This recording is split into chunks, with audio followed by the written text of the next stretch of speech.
Okay, welcome everyone to another deep dive. We're looking at a story that's been developing, and well, it really shows how fast things can go sideways with critical systems.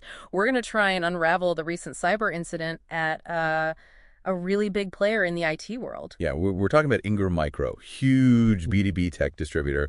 Our job today is really to pull out the key insights from the reports, figure out what happened, how, and crucially, what it means for you. Right. So let's start there. Ingram Micro's website, their ordering systems down for days. What actually happened? What was the root cause they found? Well, it seems pretty clear now it was a ransomware attack, specifically SafePay Ransomware. Employees apparently started finding ransom notes on their computers early last Thursday. SafePay. Is that a known group?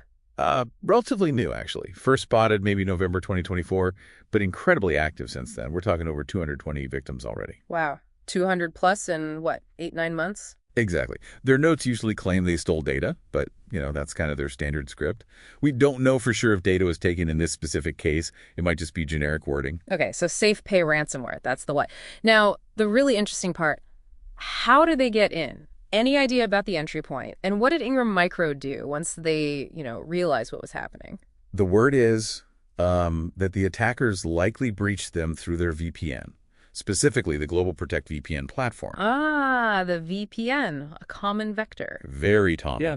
And once they found the breach, Ingram Micro reacted fast, told employees in some places to work from home, shut down internal systems, and importantly told people not to use the Global Protect VPN because, well, it was compromised. Makes sense. Trying to contain the fire, basically. So what was the actual impact on their operations? Did everything grind to a halt? Not entirely, and that's interesting. Key platforms, like their big AI distribution platform, Xvantage and the Impulse licensing system, those were definitely hit in many locations. But other internal things like Microsoft 365, Teams, SharePoint, those apparently kept running.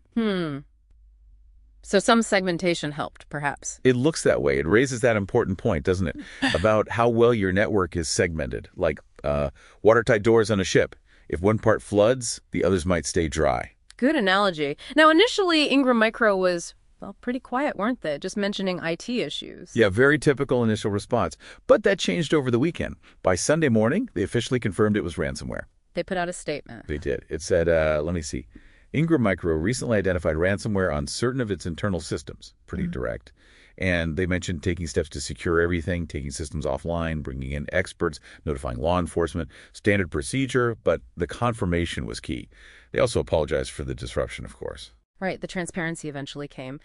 What about the VPN vendor, Palo Alto Networks? Did they say anything about their Global Protect platform potentially being the way in? They did comment, said they're investigating these claims. Standard vendor response, really. They also pointed out, and it's a fair point, that attackers often try to use stolen logins or exploit network misconfigurations to get through VPNs.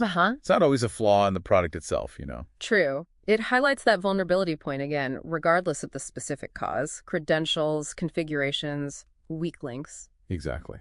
So, stepping back, what does this whole incident mean for, for you listening? What are the big takeaways here? Well, I think the main thing is this hit a massive player. Ingram Micro is huge. It just underscores that nobody's immune, right? Even with big budgets and sophisticated setups, it really hammers home how vital it is to lock down those access points like VPNs. And not just having an incident response plan, but actually testing it, making sure it works, especially that segmentation piece. And the communication aspect too, right? That shift from silence to transparency.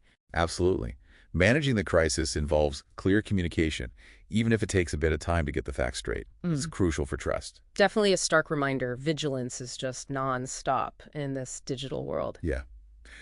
So maybe something for you to think about is this. Beyond just the tech defenses, what does this teach us about leadership during a cyber crisis? Especially when your systems are part of a huge global supply chain like Ingram Micro's. How do you handle that communication ripple effect?